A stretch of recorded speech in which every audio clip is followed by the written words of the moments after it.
Are more expensive piñatas better for dogs? Well, today we busted out a $15 piñata to stuff with yummy sweet potato, and Ranger knew this was an upgrade from frozen peas. He was so excited.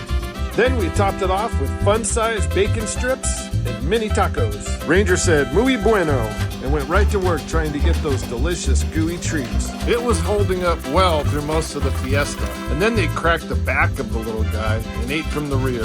Then it just exploded.